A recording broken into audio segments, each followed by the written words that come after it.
So I've had a few requests to do more Yang style Tai Chi. And interestingly, that's exactly what I've been putting out there in terms of the Tai Chi basic videos, in particular, the eight form that I've put out there, which is a series of eight movements.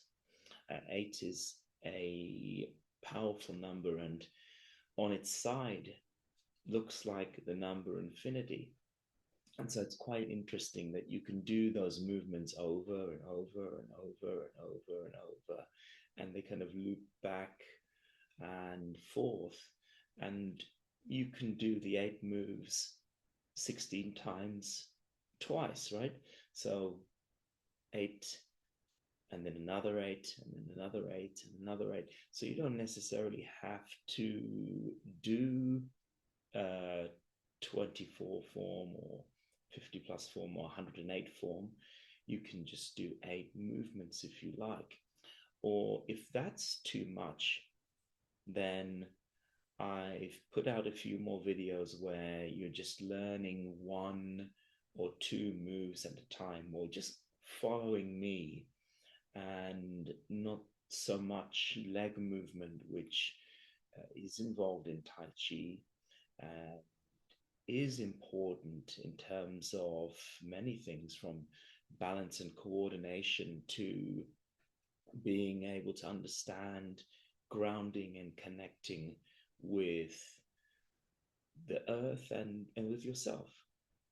So I've had a few requests for more yang style Tai Chi, and most of the videos, as I said, are either Yang or Chen, but 85% are based around Yang. And I've labeled some of the videos specifically Yang, but if you go through and you have a look, there's a ton of videos that are either just Tai Chi or Tai Chi and Qigong. But if they are Chen, then I've labeled them Chen style. So have a look through the collection of videos from the past. And I just put out a video on Yang style movements yesterday. So have a look, enjoy them. The most important thing is for you to go outside and start practicing some of these movements, because then you'll gain more confidence and you'll be able to feel the energy from just positioning yourself in the right way and taking on the advice that I've given you in the videos.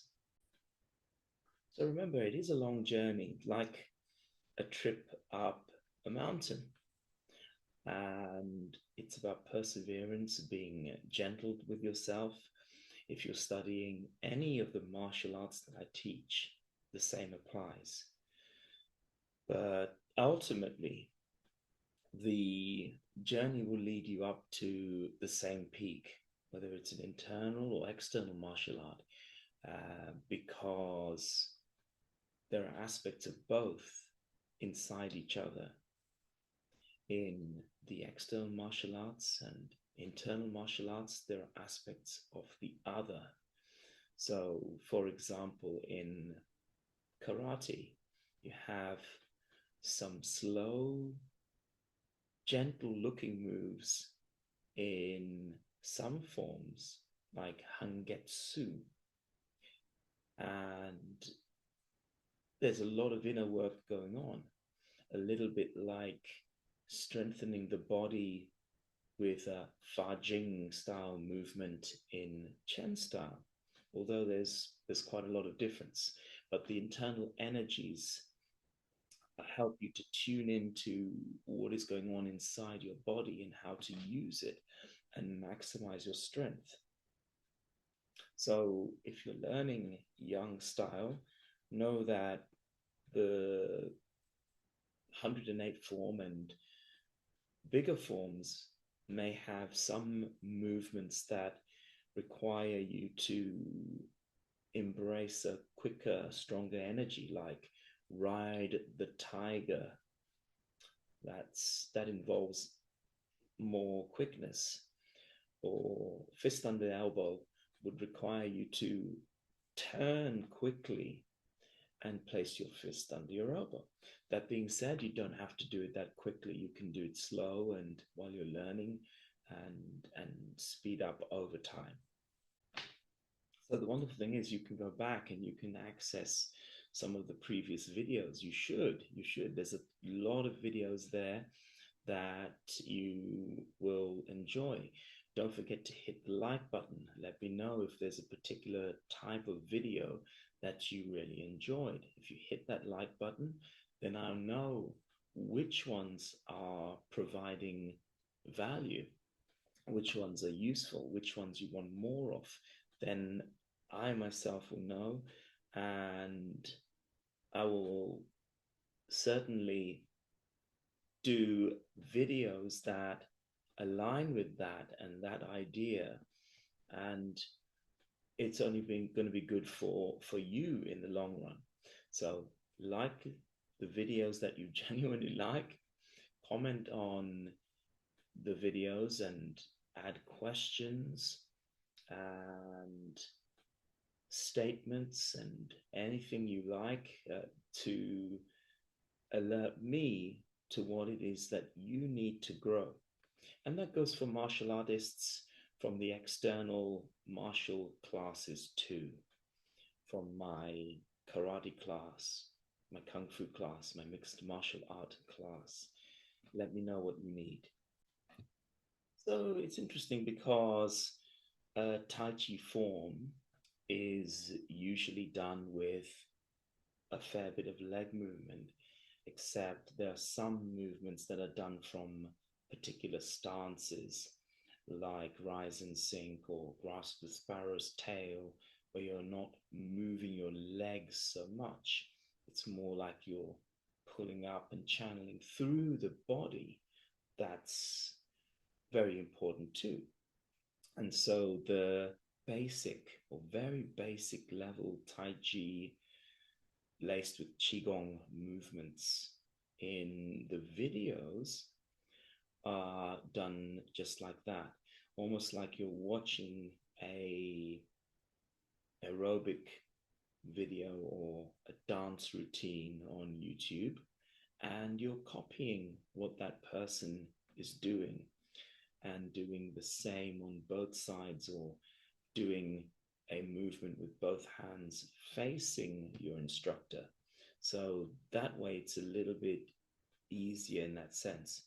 I have some videos where I'm working with mirrors so that you can try to understand the logistics of the leg movement and how I'm coordinating myself with more intermediate movements. But most of them are done specifically for beginners unless directed otherwise. So remember to leave a comment. Let me know how you're getting on, where you are. Message me directly if you don't want to comment, that's fine. And let me know. I've had a few direct messages and requests for several videos, and I would appreciate you being as specific as you can in terms of what exactly you want in the martial arts, what exactly you want in terms of yang style videos, what exactly you want in terms of Chen style, what exactly you want in terms of the interviews. So there are many, many possibilities. So to make this video educational in terms of yang and even all the martial arts, it's very important that you utilize the strength from your waist. In karate, we punch from the hip. In kung fu, we punch from the hip, or sometimes we use our entire body. but we channel from the lower portion of the body and strike upwards. In Tai Chi, it's very important that you move from the waist, you move from the dantian, you channel through and into each and every movement. And actually, the movement can happen from the ground using earth chi or gravity and understanding gravity. So, whether you want to call it the dantian or the hara, this area of the body makes a lot of power and can help you to augment every single movement that you make. It's very important to understand that and to move in such a way that you become stronger and more efficient. So pay close attention to what you're doing. Make sure that you are aware of how you're moving at all times. Move from this area and try and channel energy from here. Don't forget to hit the like button, hit that like button, and make sure that you comment openly if you can, because that will give other people your perspective. It's really nice to share and understand someone else's perspective, where they're coming from, what their journey has been like, because perhaps yours is similar. Perhaps you've been through similar things and you want to address very similar questions too. So whenever I start my Tai Chi, I think of an image like this behind me.